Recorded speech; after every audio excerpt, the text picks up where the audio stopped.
কাউকেই চিন্তা করার কোনো কারণ নেই। 500 টাকা লক্ষ্মী ভাণ্ডার দিতে গিয়ে 9 মাস লাগিয়ে দিয়েছিল। 1,20,00,000 লোককে তো 1.5 মাসে দিয়ে দিয়েছি। বাকি যারা যোগ্য তারা পাবেন, অযোগ্য থাকলে বেরিয়ে যাবেন।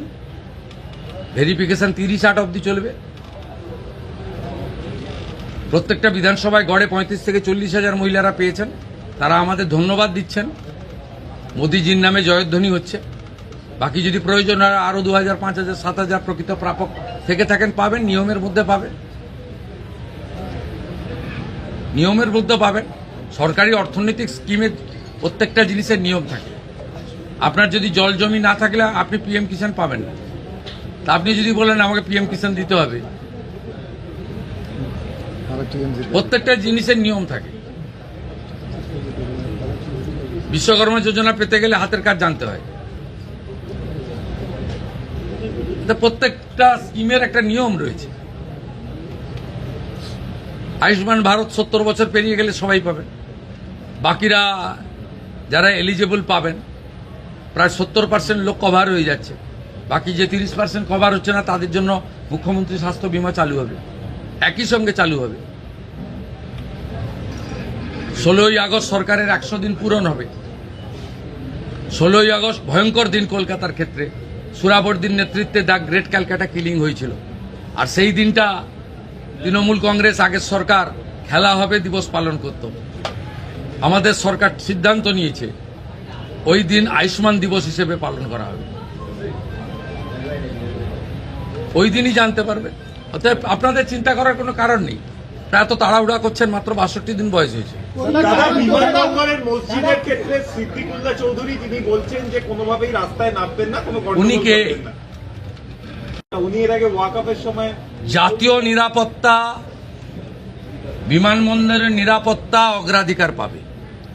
এর বাইরে মুখ্যমন্ত্রী কোনো কথা বলবে না।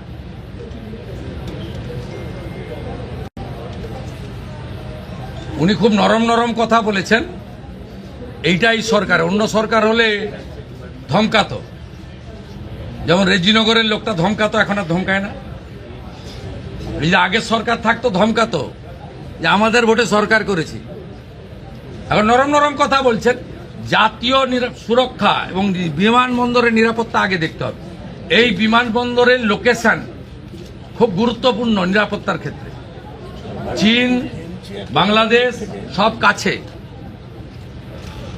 এটা আন্তর্জাতিক বিমানবন্দর। এইখানে এইভাবে খুলে রাখা যায় না। বাকি ঠিক আছে, আমরা তো ধর্ম পালনে কাউকে বাধা দিইনি। ওরা তো বলেছিল যে বিজেপি এলে মুসলমানদের তাড়িয়ে দেবে, নামাজ পড়তে পারবে না। তা বকরি ঈদও করেছেন, পশু হত্যা আইন মেনে করেছেন, অসুবিধা নেই। মহরমেও বেরিয়েছিলেন অস্ত্র বাড়িতে রেখে, কোনো অসুবিধা নেই। ভদ্র থাকবেন, আইন মেনে চলবেন, ডিজে থেকে দূরে থাকবেন, নিজের ধর্ম নিজে পালন করবেন, অন্যর কানে গিয়ে ফুফু করার দরকার নেই। সব ঠিক চলবে, সুন্দর চলবে। আর বন্দে মাতরমটা গাইতে হবে, ঠোঁট না নাড়ালে হবে না। আমরা লক্ষ্য রাখছি। আগে তো কর্মী, তারপর বিজেপির কর্মী।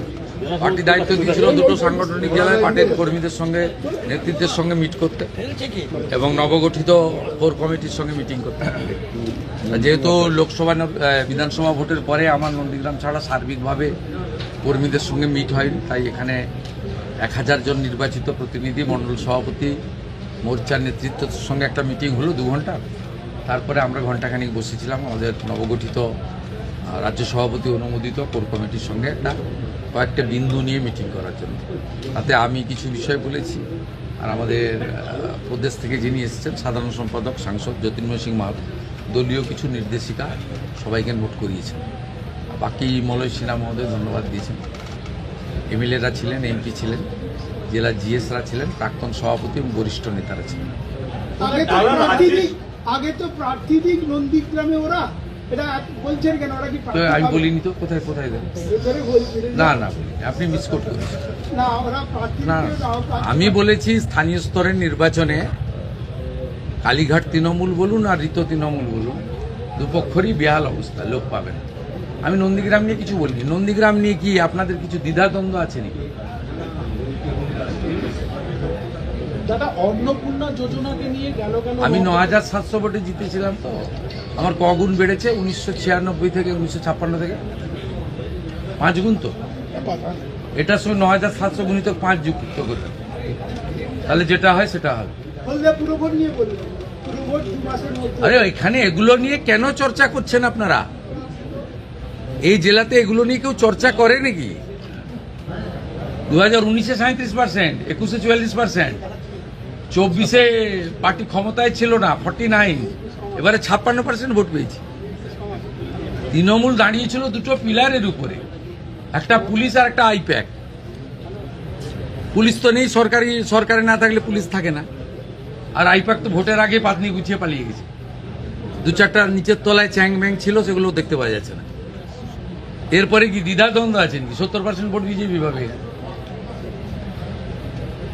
তোলাবাজি বন্ধ হয়ে গেছে, সিন্ডিকেট রাজ বন্ধ হয়ে গেছে, রাস্তায় হাত পাতার লোক নেই, রাজধানী নেই, মিথ্যা মামলা নেই। ওর তো ভালো আছে, আনন্দ আছে, সবকে জেলে ঢুকানো উচিত। এখানকার বিজেপির লোকেরা তো উচ্চ শিক্ষিত, উদার, ক্ষমা ঘৃণা করে দিয়েছে। তো এখানে সব ভেবে লাভ নেই। গোটা রাজ্যও ভালো হবে, এখানে তো আরো আগে থাকবে। অন্নপূর্ণা দাদা, প্রাপকদের নিয়োগের ক্ষেত্রে আপনি বার্তা অন্নপূর্ণা দিন। প্রাপকদের প্রকৃত যারা প্রাপক অন্নপূর্ণাদের কোনো ভিতরে কি বলেছে আপনাকে বলুন? কাউকেই চিন্তা করার কোনো কারণ নেই। 500 টাকা লক্ষ্মী ভান্ডার দিতে গিয়ে 9 মাস লাগিয়ে দিয়েছিল। 1,20,00,000 লোককে তো 1.5 মাসে দিয়ে দিয়েছে। বাকি যারা যোগ্য তারা পাবেন, অযোগ্য থাকলে বেরিয়ে যাবেন। ভেরিফিকেশন 30-8 অবধি চলবে। প্রত্যেকটা বিধানসভায় গড়ে 35 থেকে 40,000 মহিলারা পেয়েছেন, তারা আমাদের ধন্যবাদ দিচ্ছেন। মোদিজির নামে জয়ধ্বনি হচ্ছে। বাকি যদি প্রয়োজন হয় আরো 2,000, 5,000, 7,000 প্রকৃত প্রাপক থেকে থাকেন, পাবেন, নিয়মের মধ্যে পাবেন,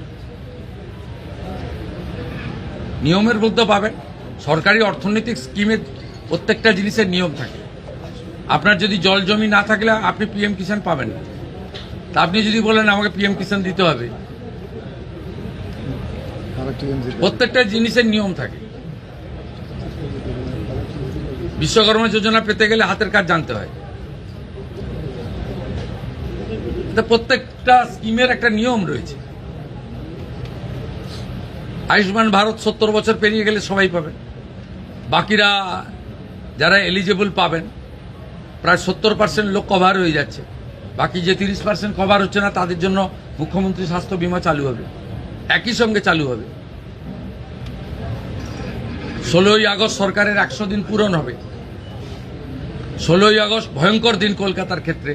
সুরাবর্দির নেতৃত্বে দ্য গ্রেট ক্যালকাটা কিলিং হয়েছিল। আর সেই দিনটা তৃণমূল কংগ্রেস আগের সরকার খেলা হবে দিবস পালন করত। আমাদের সরকার সিদ্ধান্ত নিয়েছে ওই দিন আয়ুষ্মান দিবস হিসেবে পালন করা হবে।